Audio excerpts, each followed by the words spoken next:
Hare Rama, Rama Rama, Hare Hare. Hare Krishna, Krishna Krishna, Hare Hare. Hare Rama, Rama Rama, Hare Hare. Hare Krishna, Krishna Krishna, Hare Hare. Hare Rama, Rama Rama, Hare Hare. Hare Krishna, Krishna Krishna, Hare Hare. Chapter 18. Maitreya Uvacha Tadema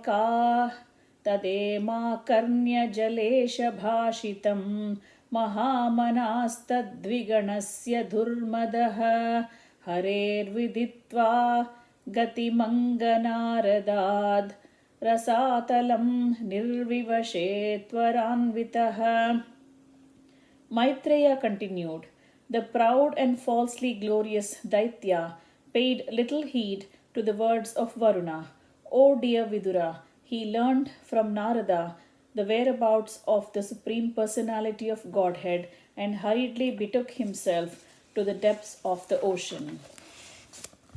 ददर्श तत्राभिजितं धराधरं पोन्नीयमानावनिमग्रदंष्ट्रया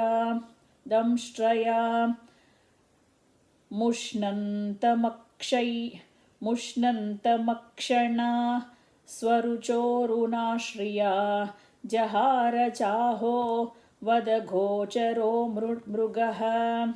He saw there the all-powerful personality of Godhead in his boar incarnation, bearing the earth upward on the ends of his tusks and robbing him of his splendor with his reddish eyes. The demon laughed, "Oh, an amphibious beast! Ahainamehyagnamahim vimunchano रसौकसां विश्वसृजोऽयमर्पिता न स्वस्ति यास्यस्य नया ममेक्षतः सुराधमासादित सूकराकृते.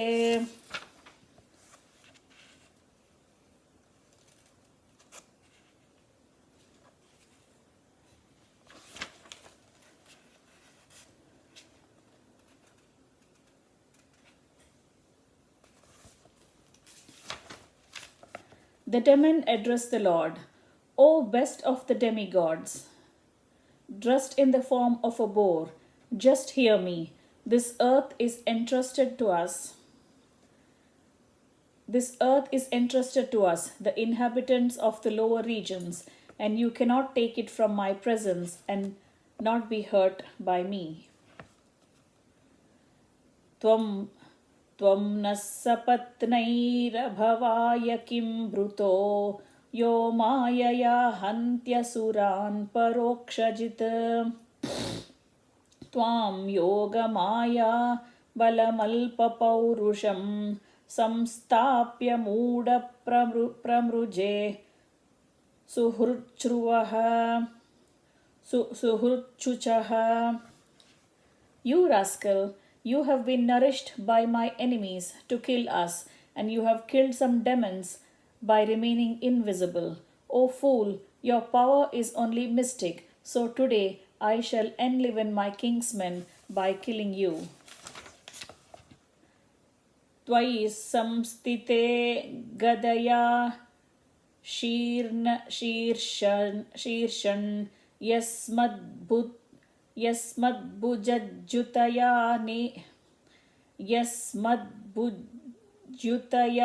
ये च तुभ्यं बलिं हरन्त्युषयो ये च देवाः स्वयं सर्वे न भविष्यन्त्यमूलाः. The demon continued, when you fall down with your skull smashed by the mace hurled by my arms, the demigods and the sages who offer your oblations and sacrifice in devotional service will also automatically cease to exist, like trees without roots. Satudhyamanoridhuruktatomarair dashtragragam gamupalakshya bhitam तोदं मृषन्निरगादम्बुमद्याद् ग्राहाहतः सकरेणुर्यतेभ्यः. Although the Lord was pained by the shaft-like abusive words of the demon, he bore the pain. But seeing that the earth on the ends of his tusks was frightened, he rose up of the water, just as an elephant emerges with its female companion when assailed by an alligator. तं निस्सरन्तं सलिलादनुद्रुतो हिरण्यकेशो द्विदरं यथा जशः करालदंष्ट्रोशनिनिस्वनोऽब्रवीद् गतः ह्रियां किं त्वसतां विगर्हितम्. The demon, who had golden hair on his head and fearful tusks, gave chase to the Lord while he was rising from the water, even as an alligator would chase an elephant. Roaring like thunder, he said, "Are you not ashamed of running away before a challenging adversary? There's nothing reproachable for shameless creatures."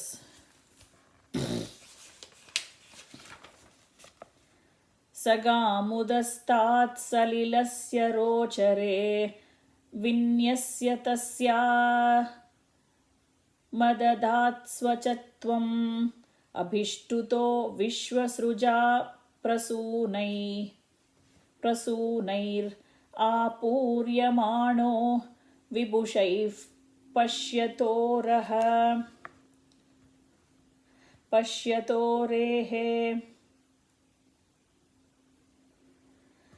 The Lord placed the earth within his sight on the surface of the water and transferred to her his own energy in the form of ability to float on the water. While the enemy stood looking on, Brahma, the creator of the universe, extolled the Lord, and the other demigods rained flowers on him. Paranushaktam tapaniyopakalpam महागदं काञ्चनचित्रदंशं ममर्यभीक्ष्णं प्रतुदन्तं दुरुक्तैः प्रचण्डमन्युः प्रहसंस्तं बभाषे. The demon, who had a wealth of ornaments, bangles, and beautiful golden armor on his body, chased the Lord from behind with a great mace. The Lord tolerated his piercing ill words, but in order to reply to him, he expressed his terrible anger. Shri Bhagavanuvacha Sattvam Vayambho Vanagochara Mruga Yushmadvidhan Mrugaye Gramasimhan Namrutyupashai Prati Muktasya Veera Vikattanam tava grunhantya bhadra. The personality of Godhead said, "Indeed, we are creatures of the jungle, and we are searching for hunting dogs like you. One who is freed from the entanglement of death has no fear from loose talk in which you are indulging, for you are bound by the laws of death." Yete vayam nyasahara rasaukasam gatahriyo gadaya dravitaste tishtamahetapi katanchidajau steyam kvayamo bhalinotpadyavairam. Certainly we have stolen the charge of the inhabitants of Rasatala and have lost all shame. Although bitten by your powerful mace, I shall stay here in the water for some time because, having created enmity with a powerful enemy, I have no place to go. Tvam padrathanam kila yutapadhipo ghatasvanoksvasta Gatas Gatasvanoswastaya Ashvanuhah Samstapya Chasman Pramujashrukha Pramujaswakanam Yaswam Pratignyam Nati Pipartya Sambhyaha.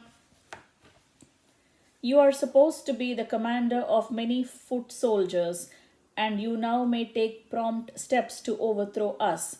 Give us all your foolish talk, and wipe out the cares of your kith and kin by slaying us. One may be proud, yet he does not deserve a seat in an assembly if he fails to fulfill his promised word. Maitreya Uvacha Sodikshipto Bhagavata Pralabdhascha Rushamrusham Ajaharolbhanam Krodam Kridyamano Hiradiva. Sri Maitreya said, the demon, being thus challenged by the personality of Godhead, became angry and agitated, and he trembled in anger like a challenged cobra. Srujannamarshita Shwasan Amanyu Prachalitendriyaha Asadhyatastarasa Daityo Gadayanyahanadhiram. Hissing indignantly, all his senses shaken by wrath, the demon quickly sprung upon the Lord and dealt him a blow with his powerful mace. Bhagavamstu gada vegam visrushtam ripunorasi avanchayatiraschino yogaruda ivantakam. The Lord, however, by moving slightly aside, dodged the violent mace blow aimed at his breast by the enemy, just as an accomplished yogi would elude death. Punargadam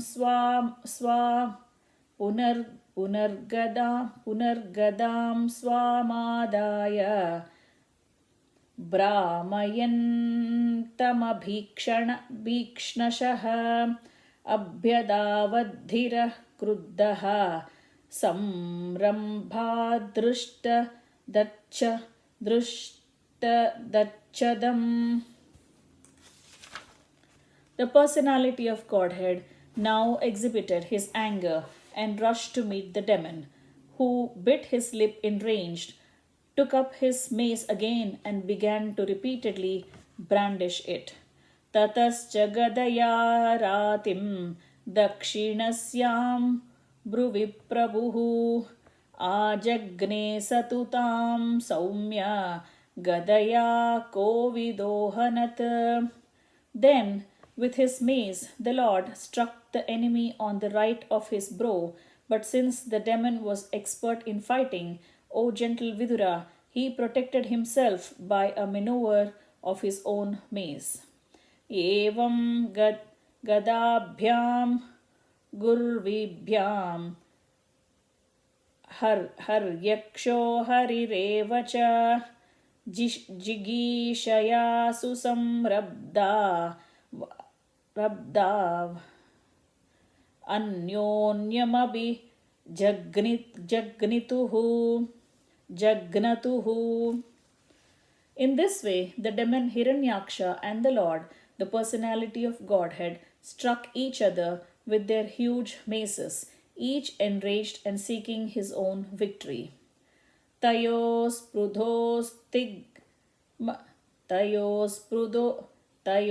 smrudhostigmagadahatangyoho kshatashravadgrana vivruddhamanyavoho vichitramargamscharatorjigishaya vyabhaditayamiva shushminor mrudhaha.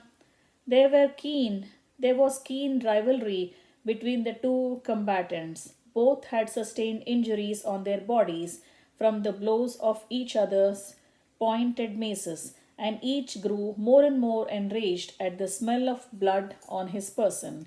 In this eagerness to win, they performed maneuvers of various kinds, and their contest looked like an encounter between two forceful bulls for the sake of a cow. दैत्यस्य यज्ञावयवस्य Maya गृहीतवाराह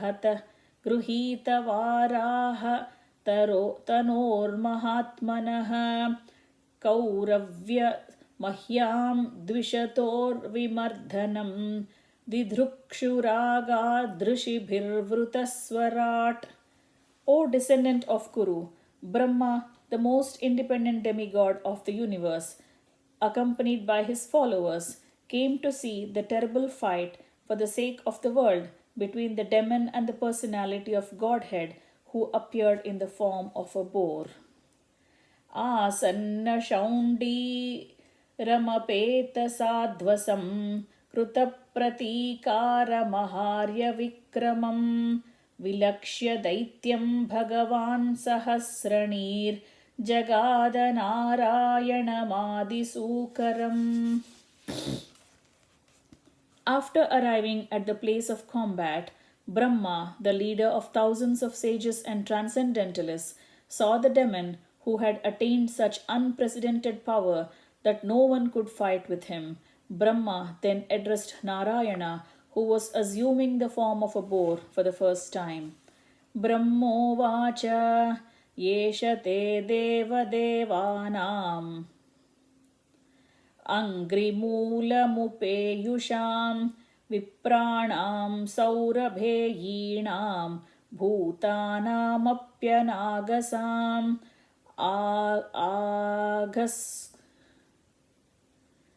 Agaskrudbhaya krudrush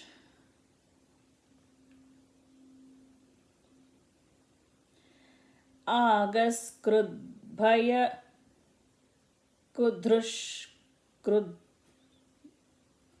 kruddas mak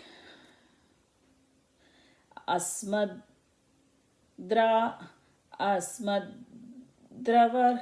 rosuraha. Okay.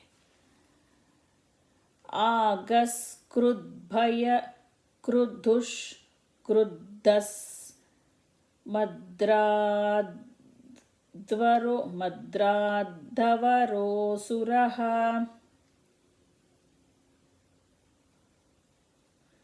अन्वेषन्न प्रतिरतो लोकानटति कण्टकः अग्रस्कृद् भव्यकृद् दुष्कृद् अस्मद्रथो वरो सुरः अग्रस्कृद् भय कृद् दृष्कृद् अस्मद्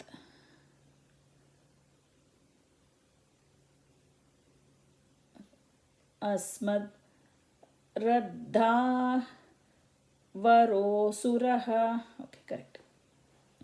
Lord Brahma said, "My dear son, this demon has proved to be a constant pinprick to the demigods, the Brahmanas, the cows, and innocent persons who are spotless and always dependent upon worshipping your lotus feet. He has become a source of fear by unnecessarily harassing them. Since he has attained a boon from me, he has become a demon, always searching for proper combatant, wandering all over the universe for this infamous purpose. Mainam Mayavinam Druptam Nirankushamasattamam Akrida Balavadeva Yatashi Vishamutstitam. Lord Brahma continued, "My dear Lord, there is no need to play with this serpentine demon who is always very skilled in conjuring tricks and is arrogant, self-sufficient and most wicked. Nayavadesha vardeta स्वां वेलां प्राप्य दारुणः स्वां देवमायामास्ताय तावज्जह्याघमच्युत. Brahma continued, "My dear Lord, you are infallible. Please kill this sinful demon before the demonic hour arises and he presents another formidable approach favorable to him. You can kill him by your internal potency without doubt." येषा घोरतमा सान्ध्या लोकच्चम्भट्करी प्रभो उपसर्पति सर्वात्मन् सुराणां जयमावह. My Lord, the darkest evening which covers the world is fast approaching. Since you are the soul of all souls, kindly kill him and win victory for the demigods. अधुनैषोऽभिजिन्नाम योगो मौहूर्तिको ह्यगात् शिवाय नस्त्वं सुहृदाम् आशु निस्तरदुस्तरम्. The auspicious period known as Abhijit, which is the most opportune for victory, commenced at midday and has all but passed. Therefore, in the interest of your friends, please dispose of this formidable foe quickly.